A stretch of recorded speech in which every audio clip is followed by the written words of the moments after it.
গতকাল ২রা মার্চ সোমবার দুপুরবেলা বাংলাদেশের রাজনীতিতে যে নাটকীয় এবং অভাবনীয় মোড় তৈরি হয়েছে তা গত কয়েক দশকের সংসদীয় ইতিহাসকে ম্লান করে দিয়েছে। এই দিনটি কেন দীর্ঘকাল স্মরণে থাকবে তার কারণ কেবল একটি ঘোষণা নয়, বরং এই ঘোষণার পেছনে লুকিয়ে থাকা গভীর রাজনৈতিক সমীকরণ এবং ক্ষমতার দ্বন্দ্ব। সচিবালয়ের ৪ নম্বর ভবনের সামনে যখন দুপুর গড়িয়ে বিকেল নামছে, তখন সেখানে তিল ধারণের জায়গা নেই। বর্তমান স্বরাষ্ট্রমন্ত্রী এবং বিএনপির স্থায়ী কমিটির অত্যন্ত প্রভাবশালী ও নীতি নির্ধারক সদস্য সালাউদ্দিন আহমদ যখন প্রধানমন্ত্রী তারেক রহমানের সাথে এক দীর্ঘ এবং রুদ্ধদ্বার বৈঠক শেষ করে সাংবাদিকদের সামনে দাঁড়ালেন, তখন সবার নজর ছিল তার কণ্ঠস্বরের প্রতিটি কম্পনের ওপর। সালাউদ্দিন আহমদ অত্যন্ত ধীরস্থিরভাবে একটি ঐতিহাসিক ঘোষণা দিলেন, যা পুরো দেশকে চমকে দিয়েছে। তিনি অত্যন্ত স্পষ্টভাবে জানিয়েছেন যে জাতীয় সংসদের অত্যন্ত মর্যাদাশীল এবং সাংবিধানিক পদ ডেপুটি স্পিকার হিসেবে দায়িত্ব পালনের জন্য প্রধান বিরোধী দল বাংলাদেশ জামায়াতে ইসলামীকে সরকারের পক্ষ থেকে একটি আনুষ্ঠানিক মৌখিক অফার দেয়া হয়েছে।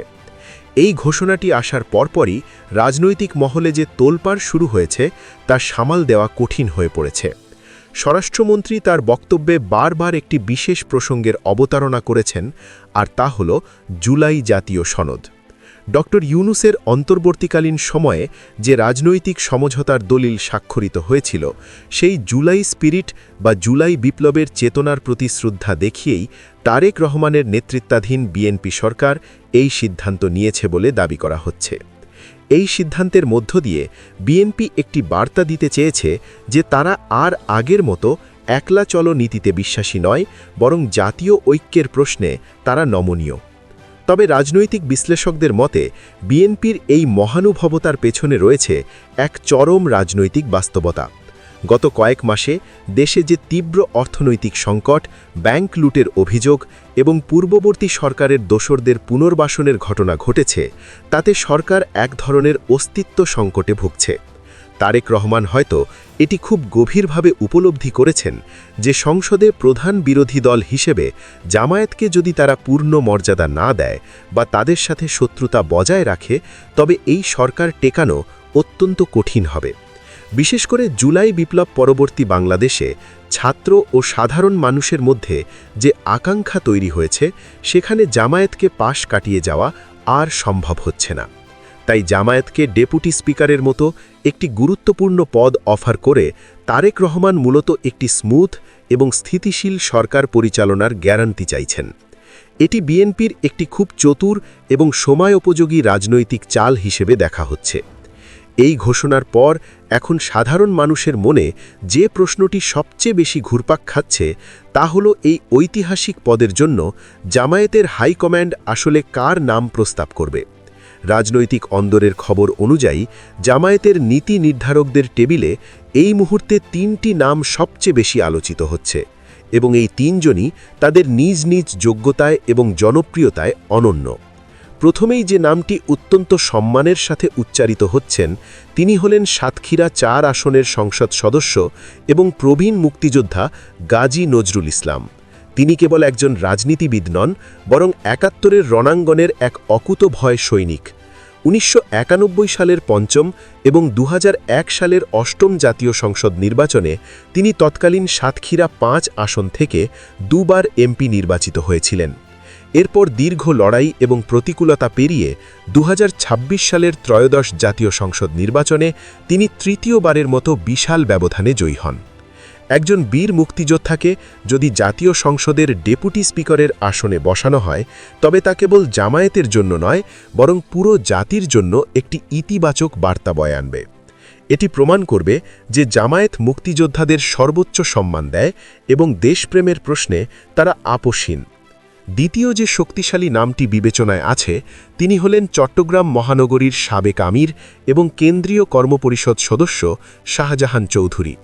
চট্টগ্রামের মাটিতে শাহজাহান চৌধুরী এক দাপুটে নেতার নাম, যিনি প্রমাণ করেছেন যে দলের চেয়েও তার ব্যক্তিগত গ্রহণযোগ্যতা অনেক বেশি। ২০০১ সালে বিএনপি ও জামায়াত জোটবদ্ধ থাকলেও চট্টগ্রাম ১৪ আসনে উভয় দল আলাদা প্রার্থী দিয়েছিল এবং সেই তুমুল লড়াইয়ে শাহজাহান চৌধুরী বিজয়ী হয়ে তার রাজনৈতিক শক্তির প্রমাণ দিয়েছিলেন। 2026 সালের নির্বাচনেও তিনি চট্টগ্রাম 15 আসন থেকে আবার এমপি নির্বাচিত হয়েছেন। তার দীর্ঘ সংসদীয় অভিজ্ঞতা এবং তীক্ষ্ণ বাগ্মিতা তাকে ডেপুটি স্পিকার পদের জন্য একজন নিখুঁত প্রার্থী করে তুলেছে। আর তৃতীয় যে নামটি এই মুহূর্তে সবচেয়ে বড় চমক হিসেবে সামনে এসেছেন, তিনি হলেন পাবনা 1 আসনের নবনির্বাচিত সংসদ সদস্য ব্যারিস্টার নাজিবুর রহমান মোমেন। তিনি জামায়াতের সাবেক আমির মাওলানা মতিউর রহমান নিজামীর সন্তান। উচ্চ শিক্ষিত এবং প্রখর মেধার অধিকারী এই তরুণ আইনজীবী 2024 সালের রাজনৈতিক পরিবর্তনের পর দেশে ফিরে এসে সরাসরি রাজনীতিতে সক্রিয় হন। তার আন্তর্জাতিক মানের আইনি প্রজ্ঞা এবং তারুণ্যের এনার্জি তাকে এই পদের জন্য একজন স্ট্রং কন্টেন্ডার হিসেবে দাঁড় করিয়েছে। কিন্তু এই আপাতদৃষ্টিতে সুন্দর অফারের পেছনে একটি বিশাল এবং জটিল শুভঙ্করের ফাঁকি লুকিয়ে আছে বলে মনে করছেন বিশেষজ্ঞরা। থলের বিড়াল এবার ধীরে ধীরে বেরিয়ে আসতে শুরু করেছে। খবর পাওয়া যাচ্ছে যে বিএনপি আসলে জামায়াতকে এককভাবে এই পদটি দিতে চাইছে না। তারা একটি নতুন এবং অদ্ভুত ফর্মুলা উদ্ভাবন করেছে, যেখানে সংসদে 2 জন ডেপুটি স্পিকার থাকবেন। একজন হবেন সরকারি দল বিএনপি থেকে আর অন্যজন হবেন বিরোধী দল জামায়াত থেকে। অথচ জুলাই জাতীয় সনদে পরিষ্কার বলা ছিল যে একজন ডেপুটি স্পিকার হবেন প্রধান বিরোধী দল থেকে। বিএনপি এখন নিজেদের সুবিধামতো এই সনদকে কাটছাঁট করতে চাইছে। কেন তারা একজন পদের জায়গায় 2 জন বসাতে চাইছেন, তার পেছনে রয়েছে এক তীব্র সাংবিধানিক ভয়। রাষ্ট্রীয় প্রোটোকল অনুযায়ী রাষ্ট্রপতির পরেই স্পিকার এবং স্পিকারের পরেই হলেন ডেপুটি স্পিকার, অর্থাৎ ডেপুটি স্পিকার হলেন দেশের 3য় সর্বোচ্চ ব্যক্তি। বিএনপির আসল ভয়টা হল, যদি কোনো কারণে স্পিকার সংসদে না থাকেন বা পদত্যাগ করেন, তবে সংসদের প্রধান হবেন জামায়াতের ডেপুটি স্পিকার। আর যদি কোনো জাতীয় সংকটের রাষ্ট্রপতি এবং স্পিকার দুজনেই না থাকেন, তবে সাংবিধানিক নিয়মে জামায়াতের সেই নেতা হয়ে যাবেন দেশের অস্থায়ী রাষ্ট্রপ্রধান। বিএনপি কোনোভাবেই চায় না যে জামায়াতের দিউ রাষ্ট্রের 1 নম্বর ব্যক্তিত্বে পরিণত হয়। এই সাংবিধানিক ভয়কে বাইপাস করার জন্যই তারা 2 জন ডেপুটি স্পিকারের হাস্যকর প্রস্তাবটি সামনে এনেছে। তারা চায় নিজেদের দলের একজন ডেপুটি স্পিকার থাকুক, যার হাতে থাকবে প্রকৃত ক্ষমতা, আর জামায়াতের পদটি হবে কেবল একটি আলংকারিক এবং ক্ষমতাহীন পদ। এটি যে একটি সূক্ষ্ম রাজনৈতিক চাল, তা জামায়াতের মতো অভিজ্ঞ দলের বেশি সময় লাগবে না। জামায়াতে ইসলামী কি এই ফাঁদে পা দেবে, তা এখন সময়ের দাবি। ডেপুটি স্পিকার একটি সাংবিধানিক পদ হলেও এই পদে বসলে অনেক সময় সরকারের সমালোচনা করার ক্ষেত্রে বা রাজপথে কঠোর ভূমিকা পালনের ক্ষেত্রে কিছু আইনি বা নৈতিক বাধা তৈরি হয়। জামায়াতকে এখন হিসাব করতে হবে যে এই পদটি গ্রহণ করলে তাদের প্রধান বিরোধী দল হিসেবে যে ধারালো ভূমিকা, তা বাধাগ্রস্ত হবে কিনা। তবে বিশ্লেষকদের একাংশ মনে করছেন জামায়াত এই চ্যালেঞ্জটি গ্রহণ করবে, কারণ এর মাধ্যমে তারা আন্তর্জাতিক মহলে, বিশেষ করে পার্শ্ববর্তী দেশ ভারতের কাছে এটি প্রমাণ করতে পারবে যে তারা এখন রাষ্ট্র পরিচালনার অন্যতম শক্তি।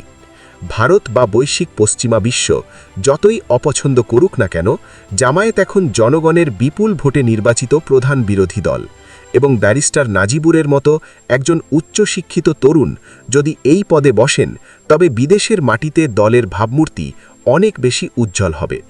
আজকের এই ঘোষণা প্রমাণ করে যে বাংলাদেশের রাজনীতি তার পুরনো তিক্ততা ভুলে একটি নতুন সমঝোতার দিকে যাচ্ছে। তবে বিএনপির এই চতুরতা তাদের জন্য বুমেরাং হতে পারে। জামায়াত যদি এই শর্তসাপেক্ষ অফার প্রত্যাখ্যান করে, তবে রাজনীতিতে আবার নতুন করে অস্থিরতা তৈরি হতে পারে। বিএনপি যদি মনে করে জুলাই সনদকে তারা নিজেদের সুবিধামতো ব্যবহার করবে, তাহলে তারা ভুল করছেন।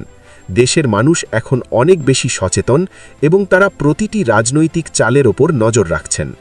জামায়াতের হাইকমান্ড এই 3 হেভিওয়েট প্রার্থীর মধ্যে কাকে বেছে নেয় এবং বিএনপির এই রহস্যময় অফারটি তারা কিভাবে মোকাবিলা করে, সেটিই এখন দেখার বিষয়।